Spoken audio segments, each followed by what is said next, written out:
నమస్కారం. చాలా సంవత్సరాలు బట్టి ఈ పైరసీ అనే మహమ్మారిని ఆ బారిన పడ్డా మేము ఎలా తప్పించుకోవాలి, ఎలా బయటపడాలి అని చాలా వర్రీ అవుతుండేవాళ్ళం. ఇది ఫిల్మ్ ఇండస్ట్రీ మీద డైరెక్ట్గా ఇండైరెక్ట్గా లక్షలాది మంది ఆధారపడి ఉన్నారు. ఇది ఏ ఒక్క స్టార్స్తో, పెద్ద డైరెక్టర్లతో, పెద్ద నిర్మాలతో కాదు. ఇది ఒక లైట్ బాయ్ దగ్గర నుంచి, చిన్న మేకప్ మ్యాన్ దగ్గర నుంచి, థియేటర్స్ దగ్గర గేట్ కీపర్ దగ్గర నుంచి ప్రతి ఒక్కళ్ళు ఇండస్ట్రీ మీద ఆధారపడి ఉన్నారు.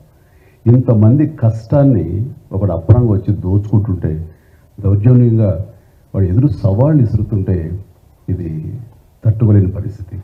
సో ఇలాంటి వాటికి మార్గం ఏమిటి, ఎలా బయటపడాలి అనే దాని మీద తర్జన భర్జన పడుతున్న సమయంలో గత కమిషనర్ సివి ఆనంద్ గారి ఆధ్వర్యంలోనూ, అప్పుడు ఏఎస్పీ కవిత గారు, శ్రీనివాస్ గారు, వీళ్ళ అలాగే ఆయన వెళ్ళిపోయిన తర్వాత దాని తర్వాత మళ్ళీ ఇది ఇలాగే ఉంటుందా, ఇలాగే కుంటుపడిపోతుందా, ఇలాగే తెరమరుగైపోతుందా అనుకున్న సమయంలో సినిమా ఇండస్ట్రీ గురించి, సినిమా కష్ట నష్టాల గురించి బాగా తెలిసినటువంటి, అన్ని రకాలుగా కాచి వడపోసినటువంటి, ఎంతో కన్సర్న్ ఉన్నటువంటి వ్యక్తి మన సిపి సజ్జనార్ గారు.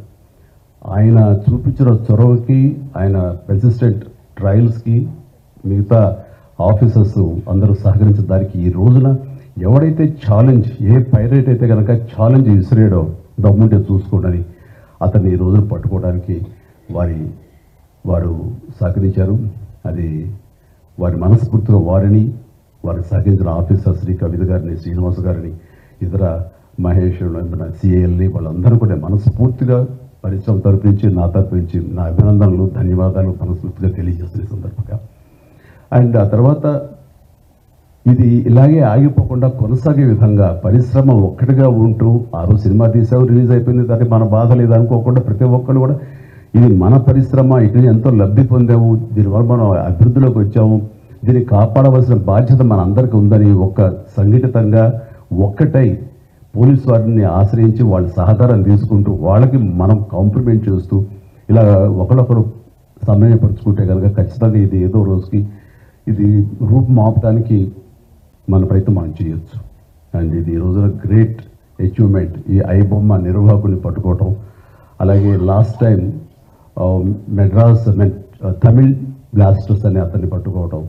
అలాగే లాస్ట్ టైం మనకి సివి ఆనంద్ గారు చెప్పిన దాని ప్రకారం 22 ఏళ్ల కుర్రవాడు, ఇంటర్మీడియట్ చదివిన కుర్రవాడు, బీహార్ నుంచి వాడు దాదాపుగా ఎన్నో వందల సినిమాలు వాడు పైరసీ చేసి ఎంతో పెద్ద నష్టం కలిగజేశాడు. ఈ సంవత్సరం ఆరంభంలో కూడా దిల్ రాజు గారి గేమ్ చేంజర్ దగ్గర నుంచి, తండేల్ అనే సినిమా కానీ, ఇలాగా కింగ్డమ్ అనే సినిమా, ఓజీ, ఇలాంటివన్నీ కూడా దీన్ని బారిన పడి చాలా పెను నష్టం జరిగింది. రేపొద్దున రాజమౌళి గారు చాలా పెద్ద సినిమా తీయబోతున్నారు. ఆయన అలాంటి వ్యక్తి మూలంగా మన తెలుగు సినిమా ఖ్యాతి ఖండాంతరాలకి వెళుతుంది. అలాంటి జరుగుతున్నప్పుడు ఇది పెను సవాల్గా ఉంటుంది, పెను ముప్పుగా ఉంటుంది కూడా మనకి. సో మమ్మల్ని అర్థం చేసుకున్నారు, మా బాధను అర్థం చేసుకున్నారు. ఇవన్నీ సాధించాల్సింది ప్రభుత్వాలు, అక్కడ పోలీస్ డిపార్ట్మెంట్లు. సో వాళ్ళు చేసి చాకచక్యంగా చేసి ఎంతో సమర్థవంతంగా సహకరించి ఇది రాబట్టినందుకు మనస్ఫూర్తిగా మరొకసారి ధన్యవాదాలు తెలియజేసుకున్నాను. జై హింద్.